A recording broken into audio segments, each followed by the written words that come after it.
Olá, alunos! Aqui quem fala é o professor Anderson Barreto. Iniciamos agora mais uma aula de História para a turma do sétimo ano. Na aula de hoje, nós vamos trabalhar um novo capítulo que é a colonização portuguesa. E nós vamos entender, como ocorreu a chegada de Pedro Álvares Cabral ao Brasil e como foi os primeiros 100 anos da colonização portuguesa aqui na América. Bom, um dos primeiros documentos que provam, a chegada de Pedro Álvares Cabral e o que eles encontraram aqui no Brasil, em Porto Seguro, no dia 21 de abril de 1500, é a famosa Carta de Pedro Vaz de Caminha, que vocês estão vendo na imagem, que relata, as primeiras visões dos portugueses acerca do território americano. Aí, sobre o período pré-colonial, que é tradicionalmente conhecido como o período de 1500, da chegada de Pedro Álvares Cabral, até 1532, que é quando os portugueses começam a colonizar realmente o território que seria o Brasil. Esse período ficou conhecido como um período de exploração do território e da exploração do pau-brasil. Em 1500, Pedro Álvares Cabral aportou em Porto Seguro, na Bahia, graças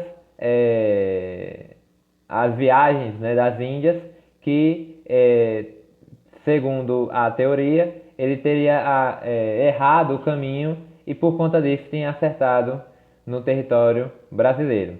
Ele chamou o território de Ilha de Veracruz porque ele acreditava que fosse uma ilha, só que com o tempo, com as expedições futuras para investigar o território encontrado pelos portugueses, a ilha de Veracruz virou terra de Santa Cruz e futuramente seria chamada de Brasil. Foram organizadas então expedições pós Pedro Álvares Cabral para investigar o território brasileiro e procurar possíveis minas de ouro e prata que pudessem haver no território. Não foi encontrado, mas encontraram outra coisa, uma árvore chamada pau-brasil, que é essa imagem que vocês estão vendo, É, Era uma árvore que, por causa da tinta que saía da madeira, era um material que poderia ser usado para tingir roupas e era algo valioso dentro do mercado europeu e começou então a ser exportado para Portugal para ser vendido na Europa.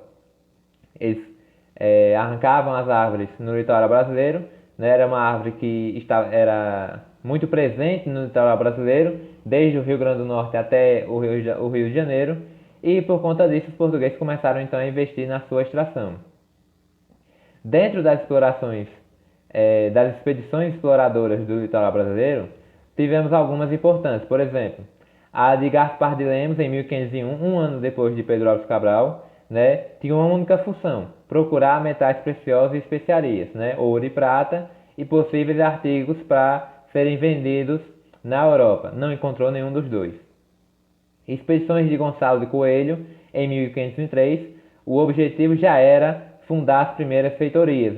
O que era uma feitoria? Era um grande armazém que você tinha no litoral brasileiro, onde você poderia armazenar as toras da árvore do pau-brasil, para quando os navios portugueses chegassem, pudessem carregá-los rapidamente e levá-los até Portugal. Elas foram instaladas em vários pontos do litoral brasileiro, desde o Rio de Janeiro até o Rio Grande do Norte, para facilitar essa coleta e armazenagem. Já a expedição Guarda-Costas de Cristóvão Jacques tinha a função de proteger o litoral brasileiro e expulsar franceses. Quando o território é encontrado, não só Portugal vai começar a explorar esse território americano, franceses, holandeses, vão vir para esse território e tentar explorar também o chamado pau-brasil.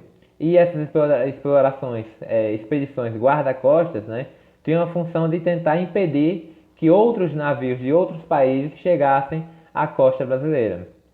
Mas é difícil você proteger um território como uma praia dessa, onde você tem mais 500 praias iguais a essa. Então, por exemplo, quando os portugueses estavam próximo a onde hoje é o Rio de Janeiro, os franceses poderiam estar no Nordeste e nunca iam saber. Pensando nisso, pensando na vastidão do território brasileiro, veio para cá Américo Vespúcio, né, pesquisar qual era o tamanho desse território brasileiro e tentar entender se aqui era possível então explorar algo mais rentável do que o pau-brasil.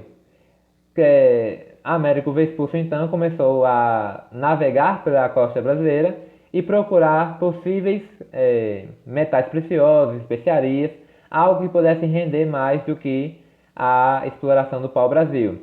Ele não encontrou nada e disse a Portugal: aqui não tem nada no Brasil. Então Portugal precisava então encontrar algo que pudesse também colonizar o território, né? Manter a presença de portugueses no território e que fosse rentável. A opção encontrada foi a cana-de-açúcar, né? Com as expedições de Martim de Afonso de Souza, já em 1500, ele inicia então o processo de colonização no Brasil, fundando a primeira vila do Brasil, que foi em São Vicente, no estado, a vila de São Vicente, no estado de São Paulo, que é hoje o estado de São Paulo, em 1532. E a função dele é introduzir a cana-de-açúcar, né? Um item que produzia açúcar dentro da Europa e que já era conhecido dos portugueses das ilhas do Açores e da Madeira, né? Os portugueses já produziam açúcar, né, nas suas ilhas e trouxe essa prática para o Brasil. Contudo, em 1532, ele recebe uma carta do rei Dom João III, rei de Portugal, e fala que ele iria dividir o território brasileiro em capitanias hereditárias, outro sistema também já usado por Portugal em suas ilhas. E aí, com a criação das capitanias hereditárias, a exploração do pau-brasil vai diminuir, né? E como era o sistema da exploração do pau-brasil? Era através das trocas de escambo, né? Quem colhia as árvores, quem construía as feitorias, quem depositava as árvores nos navios portugueses eram os índios. E em troca desse trabalho, né, muitos índios acabavam trocando o seu trabalho por ferramentas, por objetos que não existiam aqui na América e que os portugueses tinham, né? Aí era chamado o escambo. Também havia conversas, né, contratos, alianças feitas entre indígenas e portugueses que ajudavam a firmar esses acordos. Mas a principal troca, né, o principal sistema usado para contratar o trabalho dos indígenas era o escambo.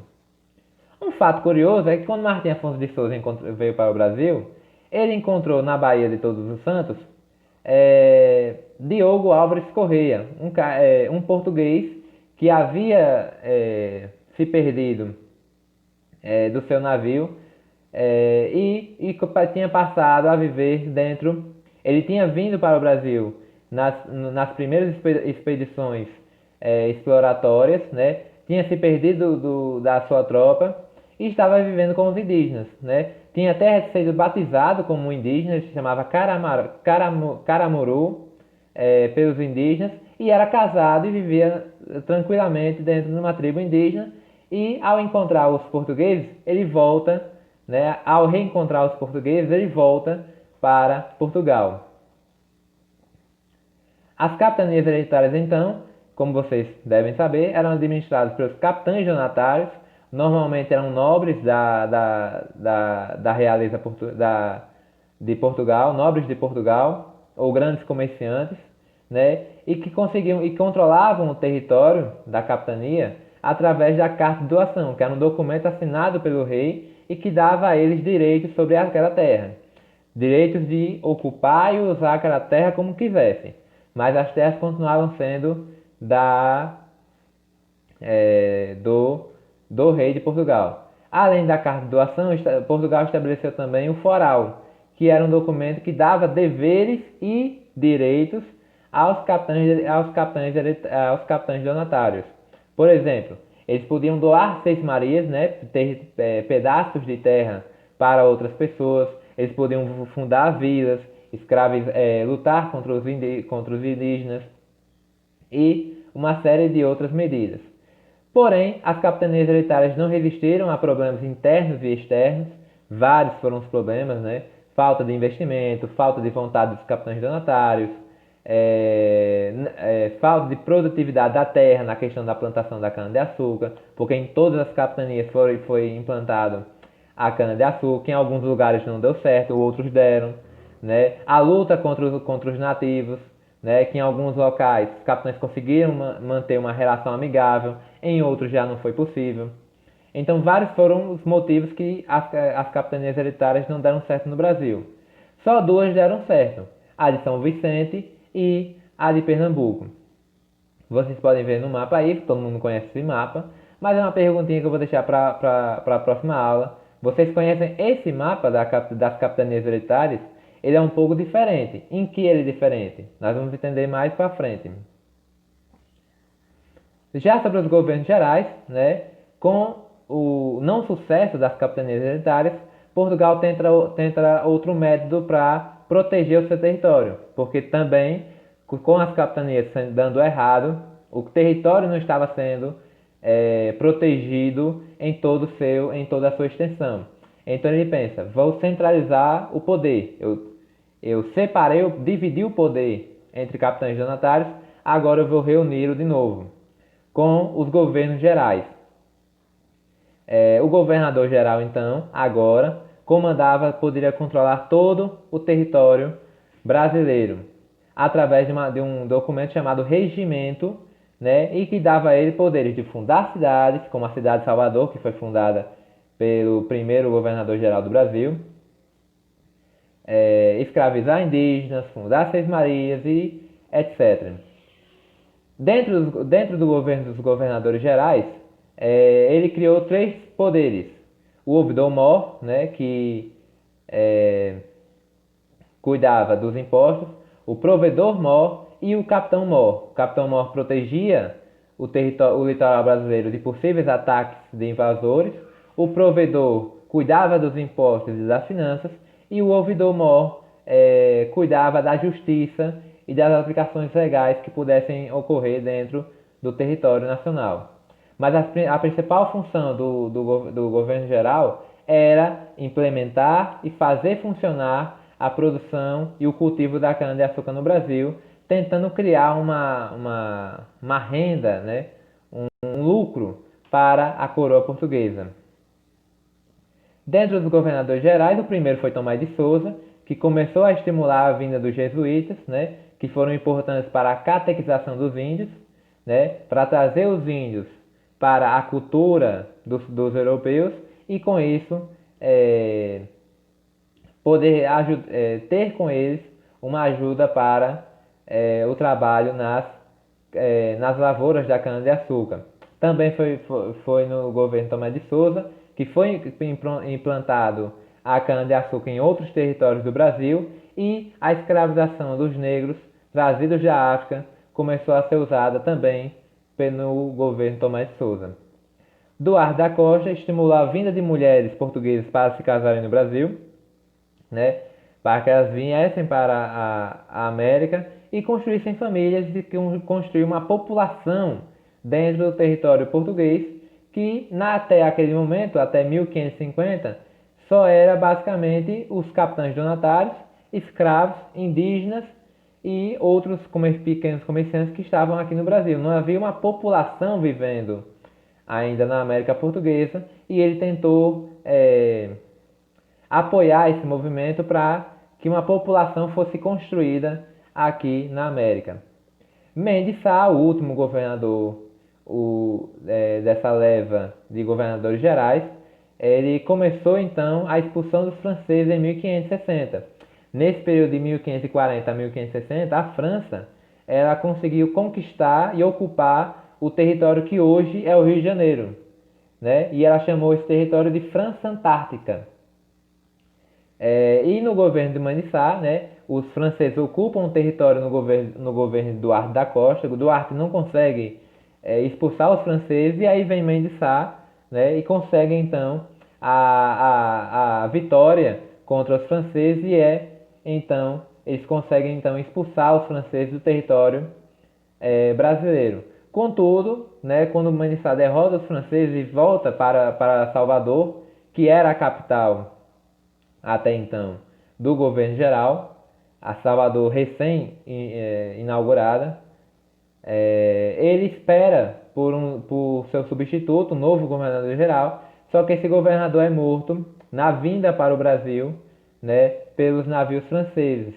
E aí ele continua no cargo até 1572, quando acaba falecendo. Bom, uma das grandes, né, é, ligações do governo geral com o Brasil foi a vinda dos jesuítas, né, dos padres jesuítas, que vieram para o Brasil, voltando para o assunto da reforma protestante, né, com a Contra-Reforma, foi criada a Companhia de Jesus para catequizar e levar a fé católica para outros lugares fora da Europa. E aí os jesuítas vieram para cá, para o Brasil, trazer essa fé católica para os indígenas.